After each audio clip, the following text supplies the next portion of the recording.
السلام علیکم دوستوں، اردو اسٹڈی چینل پر آپ تمام کا خیر مقدم ہے، استقبال ہے۔ میں محمد عرفان آج پھر ایک نئے ٹاپک کے ساتھ آپ کی خدمت میں حاضر ہوں۔ ساتھیوں، آج کا ٹاپک آپ کے لیے بہت ہی اہم ثابت ہونے والا ہے۔ یہ ٹاپک دونوں لیولز کے لیے، لیول فرسٹ اور سیکنڈ دونوں کے لیے کامن ہے۔ اس ٹاپک سے آج ایک نئی شروعات ہونے والی ہے۔ اب تک ہم نے گرامر کے بارے میں پڑھا ہے اور تقریباً 95% گرامر کو ہم کمپلیٹ کر چکے ہیں۔ آج سے ہم ابتدا کرنے والے ہیں نظم اور نثر کی۔ نظم اور نثر آپ کا کامن ٹاپک ہے لیول فرسٹ اور سیکنڈ دونوں میں۔ آپ کے سلیبس میں یہ یونٹ اصناف نظم و نثر کے نام سے موجود ہے۔ اصناف نظم اور نثر کے نام سے موجود ہے۔ اصناف نظم و نثر کس کو کہتے ہیں، سب سے پہلے ہمیں یہ سمجھنا ہے۔ دیکھیے، ایک لفظ ہے صنف۔ صنف ہے، یہ واحد ہے، یہ ایک وچن ہے اور اس کی جمع کیا ہوگی؟ اصناف۔ اصناف کہا جاتا ہے پرکار کو۔ اصناف کس کو کہا جاتا ہے؟ پرکار کو، قسم کو، حصوں کو۔ تو اصناف نظم و نثر کا مطلب یہ ہوا کہ نظم اور نثر کی قسمیں۔ تو چلیے سب سے پہلے شروع کرتے ہیں۔ ہم سب سے پہلے ان دونوں کی، نظم اور نثر کی تعریف کو سمجھتے ہیں اور ان کے مطلب کو سمجھتے ہیں، ان کا کیا معنی ہیں، کیا مطلب ہیں۔ کوئی بھی جو زبان ہوتی ہے، کوئی بھی جو بھاشا ہوتی ہے، اس کو دو حصوں میں تقسیم کیا جاتا ہے، یعنی دو حصوں میں بانٹا جاتا ہے۔ کسی بھی زبان کے ادب کو، ادب کہتے ہیں ساہتیہ کو، کسی بھی زبان کا جو ادب ہوتا ہے، بھاشا کا جو لٹریچر ہوتا ہے، اس کو دو حصوں میں تقسیم کیا جا سکتا ہے۔ نمبر ایک نظم اور دوسرا ہے نثر۔ نظم کو ہندی میں پد بھاگ کہتے ہیں اور نثر کو ہندی میں گد بھاگ کہا جاتا ہے۔ ان دونوں کی اپنی اپنی الگ الگ خوبیاں ہیں۔ سب سے پہلے پڑھتے ہیں نظم کے معنی کیا ہیں۔ آج ہم صرف نظم اور نثر کے معنی پڑھیں گے، ان کی تعریف سمجھیں گے اور ان سے جڑی ہوئی چند پریبھاشاؤں کو جاننے کی کوشش کریں گے۔ نظم کے لغوی معنی کیا ہیں، یعنی نظم جو ہے اس کا شابدک ارتھ کیا ہے؟ شابدک ارتھ ہوتا ہے، لغوی معنی ہوتا ہے آرائش، زیبائش، سجانا، ترتیب دینا یا لڑی میں پرونا۔ بعض لوگوں نے اس کو موتیوں میں لڑی پرونا بھی لکھا ہے، جبکہ اس کا اصل معنی ہے لڑی میں پرونا۔ اصطلاح میں یعنی عام بول چال میں، اب اس کی پریبھاشا کیا ہوگی؟ جن لوگوں کو ایک لفظ ہے اصطلاح کہتے ہیں عام بول چال کی بھاشا کو۔ تو اگر آپ یہ سمجھنے میں دقت ہو تو آپ یہاں پر پریبھاشا سمجھ سکتے ہیں کہ اصطلاح کے معنی ہوتا ہے آسان الفاظ میں پریبھاشا۔ وہ شاعری جس میں کلام موزوں کو پیش کیا گیا ہے، کلام موزوں کو پیش کیا گیا ہے یا پیش کیا جاتا ہے، اس کو کیا کہا جاتا ہے؟ نظم کہا جاتا ہے۔ اب یہ کلام موزوں کیا ہے؟ دیکھیے، ایک لفظ بہت زیادہ استعمال ہوگا ابھی، موزوں۔ موزوں کہا جاتا ہے وہ کام جو ناپ تول کر کیا گیا ہو، یعنی نپا تلا جو ہوتا ہے، جو ٹھیک بالکل ناپ تول کر پیش کیا گیا ہو یا ناپ تول کر بتایا گیا ہو، یعنی جو اصولوں کے مطابق ہو، اس کو کیا کہا جاتا ہے؟ کلام موزوں کہا جاتا ہے، کلام موزوں کہا جاتا ہے۔ اصطلاح میں یہ میں اور اصطلاح میں وہ شاعری جس میں کلام موزوں کو پیش کیا گیا ہو۔ یہ بات آپ دھیان رکھنا، کلام موزوں کس کو کہا جاتا ہے؟ شاعری کو کہا جاتا ہے، چونکہ شاعری جو ہوتی ہے یہ اصولوں کے مطابق ہوتی ہے۔ شاعری کے لیے چند اصولوں کا ہونا ضروری ہے، انہی اصولوں کے مطابق شاعری کی جاتی ہے۔ وہ شاعری جس میں کسی خاص موضوع پر، اب نظم کس کو کہا جاتا ہے؟ وہ شاعری جس میں کسی خاص موضوع پر، یعنی خاص وشے پر، موضوع کہا جاتا ہے وشے کو۔ وہ شاعری جس میں کسی خاص موضوع پر تسلسل کے ساتھ خیالات کا اظہار کیا گیا ہو، یا اس کو کیا کہا جاتا ہے؟ شاعری کہا جاتا ہے۔ تسلسل کہتے ہیں لگاتار، یعنی ایک کسی موضوع پر، کسی ٹاپک پر اپنے خیالات کا اظہار لگاتار انداز میں کیا گیا ہو، اس کو کیا کہا جاتا ہے؟ نظم کہا جاتا ہے۔ دیکھیے، یہ نظم کے بارے میں آپ نے پڑھ لیا۔ دوسرا ہے نثر۔ نثر کے لغوی معنی کیا ہے؟ دیکھیے، نثر کے لغوی معنی ہے پراگندہ، پھیلا ہوا، بکھراؤ، منتشر۔ منتشر بھی کس کو کہتے ہیں؟ پھیلی ہوئی جو چیزیں ہوتی ہیں جن کو پھیلا دیا جاتا ہے، ان کو کیا کہا جاتا ہے؟ منتشر کہا جاتا ہے۔ پراگندہ یہ بھی پھیلا ہوا ہوتا ہے۔ پراگندہ، بکھراؤ، منتشر، یہ تمام نثر کے لغوی معنی ہیں، یعنی ان کے شابدک ارتھ ہیں۔ کیونکہ نثر میں الفاظ نظم کے مقابلے میں بکھرے ہوئے ہوتے ہیں اور منتشر ہوتے ہیں۔ دیکھیے نظم آسان الفاظ میں آپ یوں سمجھ لیجئے، نظم جو ہوتی ہے اس میں الفاظ کو سجا سجا کر بہت ترتیب کے ساتھ لکھا جاتا ہے اور بہت بڑی بڑی باتوں کو چھوٹے چھوٹے انداز میں پیش کیا جاتا ہے، جبکہ نثر جو ہوتی ہے اس میں کسی چھوٹی بات کو بڑے انداز میں پھیلا پھیلا کر لکھا جاتا ہے، جیسے کہانی، قصہ، ناول، داستان، انشائیہ، مضمون، یہ تمام جو باتیں ہوتی ہیں ان میں کسی بھی بات کو پورے بکھراؤ کے ساتھ لکھا جاتا ہے۔ اب ان میں کچھ فرق ہم نے یہاں پر لکھے ہیں۔ نظم کے معنی ہے کسی چیز کو ترتیب دینا، اسی سے بنا ہے انتظام۔ انتظام کہا جاتا ہے ویوستھا کو۔ انتظام کس کو کہتے ہیں؟ جو جس چیز کی جگہ ہے اس چیز کو وہیں پر رکھنا، یہ انتظام کہلاتا ہے۔ تو نظم وہ شاعری ہوتی ہے جس میں الفاظ کو بہت ترتیب کے ساتھ سجا سجا کر لکھا جاتا ہے، رکھا جاتا ہے۔ اور نثر کیا ہوتا ہے؟ نثر کے معنی پھیلاؤ ہوتا ہے، یعنی چھوٹی چھوٹی باتوں کو بڑے بڑے انداز میں پھیلاؤ کے ساتھ لکھا جاتا ہے۔ جیسے آپ نے ناول پڑھے ہوں گے، داستان کے بارے میں سنا ہوگا، کہانیاں سنی ہوں گی، یہ تمام جو چیزیں ہوتی ہیں ان میں کسی بات کو بہت زیادہ بڑھا بڑھا کر پیش کیا جاتا ہے، تو یعنی ان میں بکھراؤ ہوتا ہے۔ تو آپ تو ایک بات تو یاد رکھنا، نظم جو ہوتی ہے اس کو کلام موزوں یعنی نپا تلا، سنتلت، یعنی جو اصولوں کے مطابق ہو اس کو کیا کہا جاتا ہے؟ نظم کہا جاتا ہے۔ تو نظم کے لیے آپ ایک لفظ یاد رکھنا، کلام موزوں۔ دوسرا ہے نثر غیر موزوں کلام کو کہا جاتا ہے، اس کے لیے کوئی اصول نہیں ہوتے اور نہ ہی ان کے لیے کسی قواعد کی پابندی ہوتی ہے۔ اب نظم کے اصول کیا ہوتے ہیں؟ نظم میں وزن، بحر اور قافیہ کی پابندی کی جاتی ہے۔ نظم جو ہوتی ہے اس میں وزن، بحر اور قافیہ یہ نظم کے اصول ہیں۔ ہر ایک کے بارے میں نیچے تفصیل کے ساتھ پڑھیں گے۔ نثر میں اس طرح کی کوئی پابندی نہیں ہوتی۔ نظم جو ہوتی ہے یہ جذبات پر مبنی ہوتی ہے، یعنی اس میں بھاوناتمک انداز ہوتا ہے، اس میں انسان اپنی بھاوناؤں کو پیش کرتا ہے۔ نثر کا تعلق منطقی استدلال سے ہوتا ہے، یعنی نثر کا تعلق ترک وترک سے ہوتا ہے۔ منطقی استدلال کہتے ہیں، تارکک ترک جو ہوتے ہیں یعنی ترک جو ہوتے ہیں ان کو استدلال کہا جاتا ہے۔ استدلال یہ دلیل سے بنا ہے اور دلیل کہتے ہیں ترک کو۔ نظم میں غنائیت اور آہنگ ہوتا ہے۔ نظم جو ہوتی ہے اس میں غنائیت کہا جاتا ہے نغمہ یا گیت کو، اور آہنگ ہوتا ہے۔ نثر میں وسعت اور ترتیب ہوتی ہے۔ نثر میں کیا ہوتا ہے؟ اس میں پھیلاؤ ہوتی ہے اور پھیلاؤ کے ساتھ ساتھ کسی بات کو ترتیب دیا جاتا ہے، یعنی اس میں کسی بات کو بہت زیادہ وسعت کے ساتھ یعنی وستار کے ساتھ، وسعت کہا جاتا ہے وستار کو، وستار کے ساتھ پیش کرنے کی گنجائش ہوتی ہے۔ نظم جو ہوتی ہے اس میں نغمگی، وزن، ترنم اور موسیقیت ہوتی ہے، یعنی نظم جو ہوتی ہے اس میں گیت ہوتا ہے، نغمہ ہوتا ہے۔ یہ تمام باتیں نظم اور نثر میں فرق کرتی ہیں۔ اب دیکھیے سب سے پہلے ہم نظم کے بارے میں پڑھیں گے۔ اب ہم شروعات کرتے ہیں شاعری کی۔ شاعری کو جاننے اور سمجھنے سے پہلے اس کی چند اصطلاحات کا یعنی چند پریبھاشاؤں کا جاننا بے حد ضروری ہے۔ سب سے پہلے سمجھتے ہیں مصرع۔ مصرع کس کو کہتے ہیں؟ اس کو عین اور حمزہ کے ساتھ بھی لکھا جاتا ہے، اس طرح بھی لکھا جاتا ہے اس کو مصرع، اور اس طرح بھی لکھا جاتا ہے مصرع۔ مصرع کس کو کہتے ہیں؟ مصرع کے لغوی معنی یعنی اس کے شابدک ارتھ ہے کیواڑ کا ایک پٹ یا دروازے کا ایک تختہ، یہ اس کے لغوی معنی ہیں۔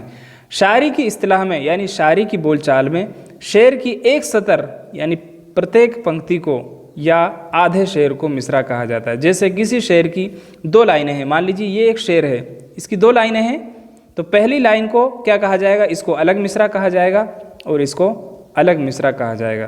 یہاں پر آپ چھوٹا سا ایک فرق سمجھ لیجئے، گد بھاگ جو ہوتا ہے اس کی جو لائنیں ہوں گی ان کو کیا کہا جاتا ہے؟ سطر یعنی لائن کہا جاتا ہے۔ لیکن پد بھاگ جو ہوتا ہے، شاعری جو ہوتی ہے، اس کی لائنوں کو سطر نہیں کہا جاتا، اس کی لائنوں کو پنکتی یعنی مصرع کہا جاتا ہے۔ یہ تھوڑا سا فرق ہے۔ تو مصرع کے لغوی معنی ہیں کیواڑ، پٹ، دروازہ یا تختہ۔ شعر کی ایک سطر کو یعنی ایک لائن کو، پرتیک پنکتی یا آدھے شعر کو مصرع کہا جاتا ہے۔ شعر 2 مصروں پر مشتمل یعنی آدھارت ہوتا ہے۔ کوئی بھی جو شعر ہوتا ہے وہ کتنے مصروں پر آدھارت ہوتا ہے؟ 2 مصروں پر آدھارت ہوتا ہے۔ پہلے مصرے کو مصرع اولا اور دوسرے مصرے کو مصرائے ثانی کہا جاتا ہے، یعنی دوسری پنکتی کہا جاتا ہے۔ اولا یہ اول سے بنا ہے، یعنی پہلی پنکتی، پہلا مصرع، اور مصرع ثانی یعنی ثانی کا معنی ہوتا ہے دوسرا، تو ثانی دوسرے کو کہا جاتا ہے یعنی دوسری پنکتی۔ تو یہ مصرع ہو گیا۔ اگلی جو پریبھاشا ہے جس کا جاننا ضروری ہے وہ ہے شعر۔ شعر کس کو کہا جاتا ہے؟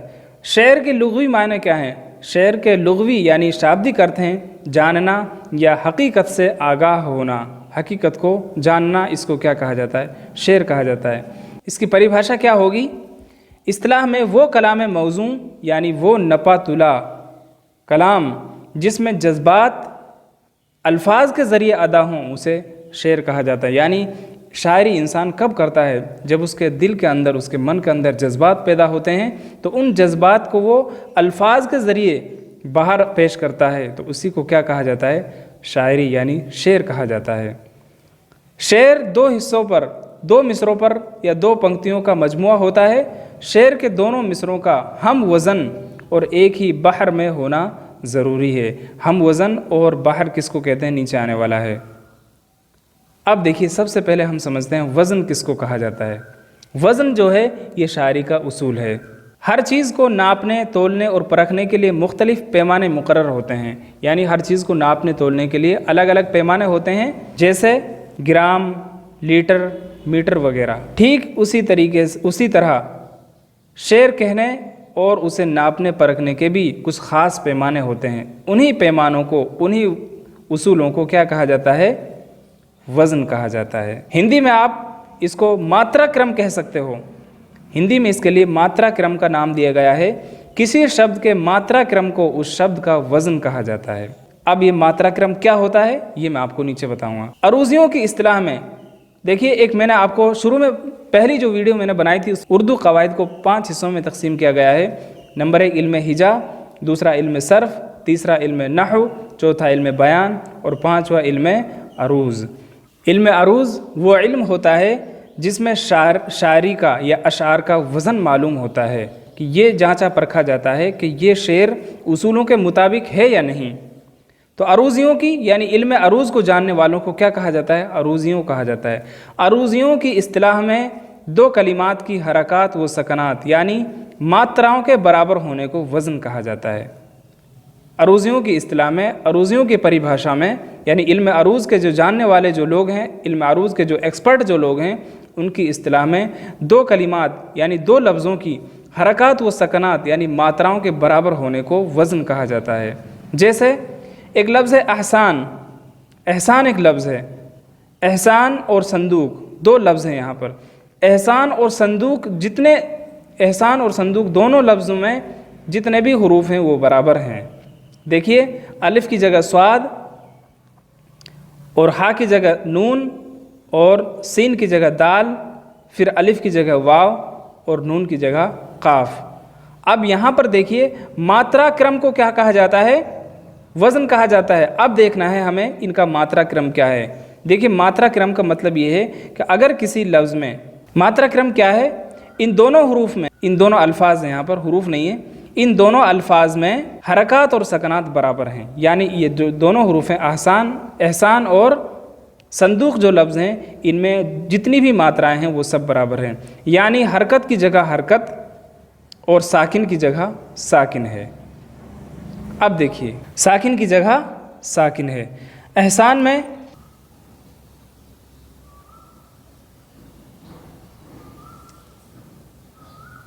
دیکھیے، یہاں الف ہے۔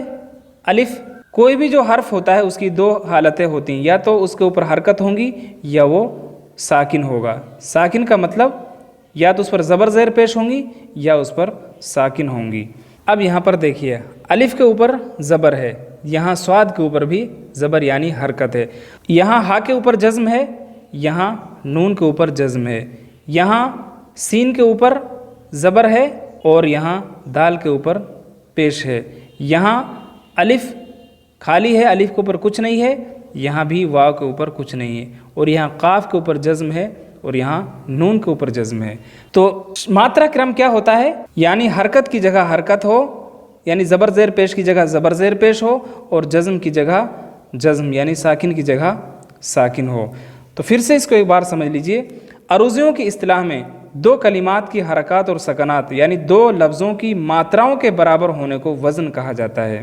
جیسے احسان اور صندوق، لفظ الگ الگ ہو سکتے ہیں، ماترائیں بھی الگ الگ ہو سکتی ہیں، زبر کی جگہ پیش آ سکتا ہے، پیش کی جگہ زیر آ سکتا ہے، لیکن زبر زیر پیش کی جگہ زبر زیر پیش ہی ہو اور جزم کی جگہ جزم ہو، چاہے وہ لفظ بھی الگ ہو اور ماترائیں بھی بدل سکتی ہیں، زبر کی جگہ پیش ہو سکتا ہے، پیش کی جگہ زبر ہو سکتا ہے۔ ان دونوں حروف کی یا یہاں پر لفظ ہے، ان دونوں لفظوں میں حرکات اور سکنات یعنی ماترائیں برابر ہیں، یعنی حرکت کی جگہ حرکت یعنی زبر زیر پیش کی جگہ زبر زیر پیش آیا ہے اور ساکن کی جگہ ساکن یعنی جزم آیا ہے۔ دیکھیے ساتھیوں، یہ تھوڑا سا مشکل علم ہے، اس کے بارے میں بہت سارے حضرات کو دقت ہو سکتی ہیں، لیکن آپ پریشان نہ ہوں، اگر آپ کو کوئی بھی پریشانی آتی ہے تو آپ بتائیں، انشاءاللہ اس کا حل کیا جائے گا۔ اب یہاں ہم نے ایک نوٹ ڈالا ہے، عروض وہ علم ہے، علم عروض وہ علم ہے جس سے اشعار کا وزن معلوم ہوتا ہے، جس سے اشعار کا وزن معلوم ہوتا ہے، یعنی یہ پتہ کیا جاتا ہے کہ یہ جو شعر ہے یہ اصولوں کے مطابق ہے یا نہیں۔ اس علم کے موجد یعنی اس کے ایجاد کرنے والے، موجد کہا جاتا ہے سنستھاپک کو، بانی کو، اس علم کے موجد یعنی ایجاد کرنے والے عرب کے رہنے والے خلیل بن احمد مکی ہیں۔ انہوں نے 15 اوزان مقرر کیے۔ کتنے اوزان مقرر کیے گئے؟ 15 اوزان مقرر کیے، اور ہر وزن کا نام بحر رکھا۔ کیا رکھا؟ بحر رکھا۔ اب اردو شاعری میں 19 بحریں مستعمل ہیں، یعنی 19 بحریں جو ہے استعمال ہوتی ہیں، مثلا بحر حجز، بحر متقارب اور بحر رمل۔ تو یہ اس طرح سے 19 استعمال ہوتی ہیں جو شاعری کے لیے، اردو شاعری کے لیے خاص ہیں۔ تو یہ کیا ہو گیا؟ یہ وزن ہو گیا۔ وزن ماترا کرم کو کہتے ہیں۔ ماترا کرم کا مطلب یہ ہے کہ اگر کسی لفظ میں دو لفظوں کو ہم ماتراؤں کو ناپیں، یعنی ان میں ماترائیں جو ہیں برابر ہوں۔ اب ہم پڑھتے ہیں بحر کیا ہے۔ وہ کلمات موزوں جن پر اشعار کا وزن ناپا یا درست کیا جاتا ہے۔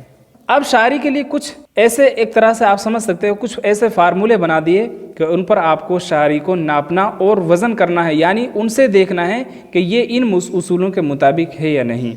تو وہ کلمات موزوں یعنی وہ کچھ ایسے خاص نپے تلے الفاظ جن پر اشعار کا وزن ناپا یا درست کیا جاتا ہے، بحر کہلاتے ہیں۔ تو یہ بحر ہو گئی۔ اس کے بعد ہے ردیف اور قافیہ، ویری ویری امپورٹنٹ۔ ردیف کس کو کہا جاتا ہے؟ ردیف کا لغوی معنی ہے کسی سواری کے پیچھے بیٹھنا۔ اصطلاح شعر میں یعنی شاعری کی بول چال میں وہ لفظ غزل، قصیدہ اور نظم وغیرہ کے مصروں کے آخر میں قافیے کے پیچھے یعنی بعد میں دہرائے جاتے ہیں، انہیں ردیف کہا جاتا ہے۔ دیکھیے، ردیف ایسے الفاظ کو کہا جاتا ہے جو کسی شعر کے دونوں مصروں کے آخر میں دہرائے جاتے ہیں، جیسے زندگی ہے تو بہرحال بسر بھی ہوگی۔ پہلا مصرع کیا ہے؟ شعر کا پہلا مصرع کیا ہے؟ زندگی ہے تو بہرحال بسر بھی ہوگی، شام آئی ہے تو سحر بھی ہوگی۔ دیکھیے یہاں پر شعر کے آخر میں بھی ہوگی لفظوں کا استعمال کیا گیا ہے۔ کسی شعر کے دونوں مصروں کے آخر میں دہرائے جانے والے ایک جیسے الفاظ کو، ایک جیسے الفاظ، بالکل وہی الفاظ ہوں، ایک جیسے الفاظ کو کیا کہا جاتا ہے؟ ردیف کہا جائے گا۔ تو اس شعر میں بھی ہوگی دونوں ایک جیسے ہیں، تو ان کو کیا کہا جائے گا؟ ردیف کہا جاتا ہے۔ اور دیکھیے یہاں پر بسر اور سحر، یہ دونوں ایک جیسے تو نہیں ہیں، لیکن ان کی جو آوازیں ہیں، ان کا جو ترنم ہے وہ کچھ ملتا جلتا ہے، تو اس کو کیا کہا جاتا ہے؟ قافیہ کہا جاتا ہے۔ تو دو چیزیں یہاں پر آپ کو سمجھنا ہے، ایک ردیف اور دوسرا قافیہ۔ ردیف جو ہوتا ہے یہ کسی شعر کے بالکل آخر میں دہرائے جاتے ہیں، اور یہ ردیف کے جو الفاظ ہوتے ہیں وہ ایک جیسے ہوتے ہیں، یعنی بالکل وہی الفاظ ہوتے ہیں۔ پہلے مصرعے میں بھی اگر وہی الفاظ ہیں تو دوسرے میں بھی وہی ہوں گے، جبکہ قافیہ جو ہوتا ہے اس میں ہم آواز ہوتے ہیں، اور یہ ہم یوں سمجھ لیجئے ردیف جو ہوتا ہے وہ ہم شکل ہوتا ہے، ہم آواز تو ہوگا ہی، لیکن قافیہ جو ہوتا ہے یہ ہم شکل نہیں ہوتا، یہ ہم آواز ہوتا ہے۔ تو یہاں پر دیکھیے بھی ہوگی یہ بالکل ایک جیسے ہیں، ہم شکل بھی ہیں، ایک جیسے ہیں، تو ان کو کیا کہا جائے گا؟ ردیف کہا جائے گا۔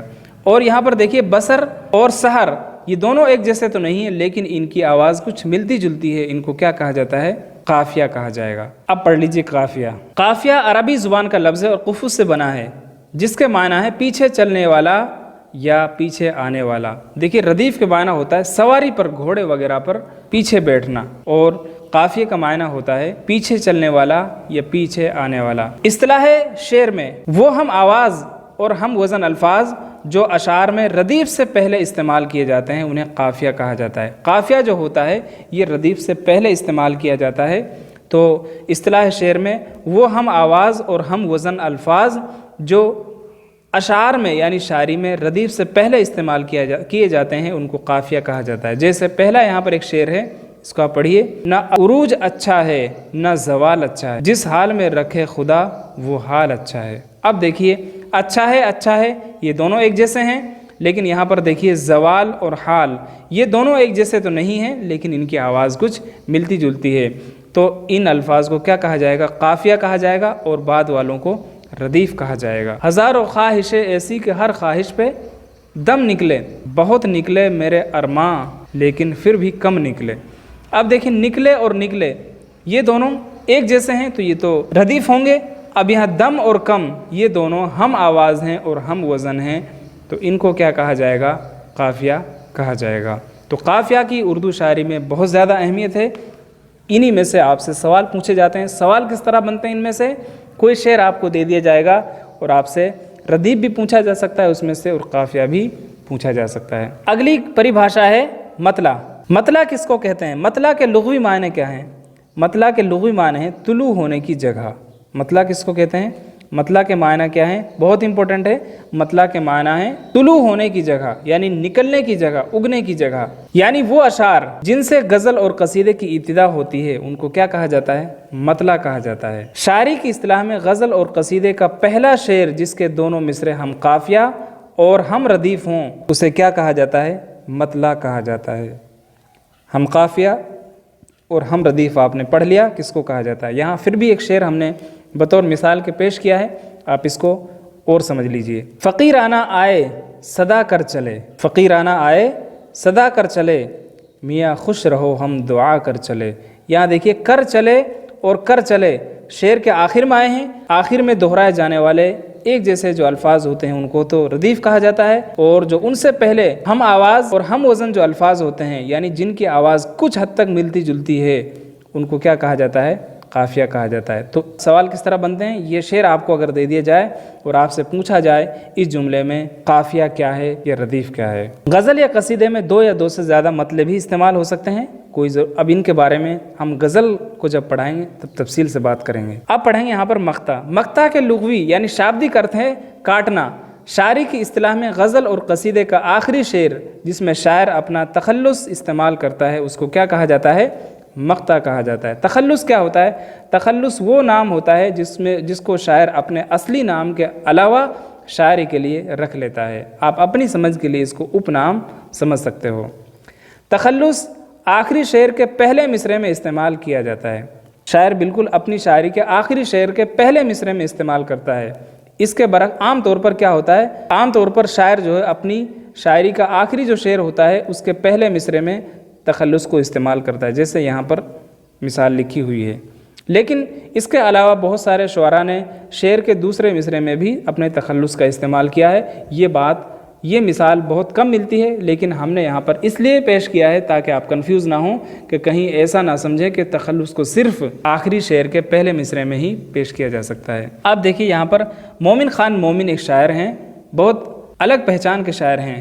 انہوں نے ایک شعر لکھا ہے، کیوں سنیں عرض مضطر اے مومن، صنم آخر خدا نہیں ہوتا۔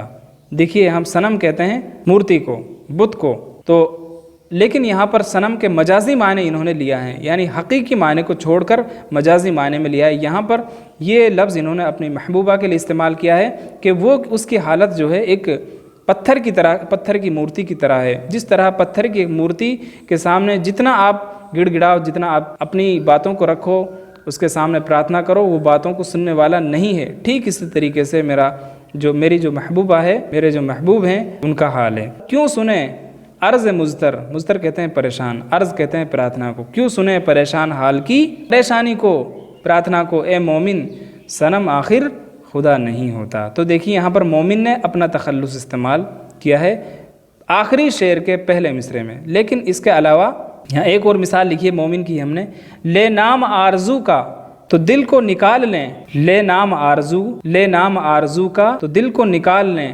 مومن نہ ہوں جو ربط رکھیں بدعتی سے ہم، یعنی مومن اپنے بارے میں کہہ رہے ہیں اگر ہم بدعتی سے میل جول رکھیں تو ہم مومن نہیں ہو سکتے۔ مومن نے اپنا تخلص استعمال کیا ہے۔ اب اس کے بعد کچھ پوائنٹ ہم نے لکھے ہیں یہاں پر، اگر شاعر آخری شعر میں تخلص استعمال نہ کرے تو اسے مقطع نہیں کہا جاتا بلکہ اس کو آخری شعر ہی کہا جائے گا۔ بعض اوقات شاعر قصیدے کے بالکل آخری شعر سے پہلے والے شعر میں بھی اپنا تخلص استعمال کرتا ہے، وہ بھی مقطع کہلاتا ہے۔ تو یہ قصیدے میں ہوتا ہے، بعض اوقات شاعر قصیدہ ایک شاعری ہے جس میں کسی کی تعریف اور برائی کی جاتی ہے، یعنی مدح اور ہجو کی جاتی ہے، اس کو قصیدہ کہا جاتا ہے۔ تو اس میں یہ کہہ رہے ہیں قصیدہ، بعض اوقات شاعر قصیدے کے بالکل آخری شعر، آخر سے پہلے والے شعر میں اپنا تخلص استعمال کرتا ہے، وہ بھی مقطع کہلاتا ہے۔ تو امید ہے یہ تمام باتیں آپ کو سمجھ میں آئی ہوں گی۔ انشاءاللہ کل نظم کے بارے میں اور ضروری باتیں پڑھیں گے۔ تب تک کے لیے السلام علیکم ورحمۃ اللہ۔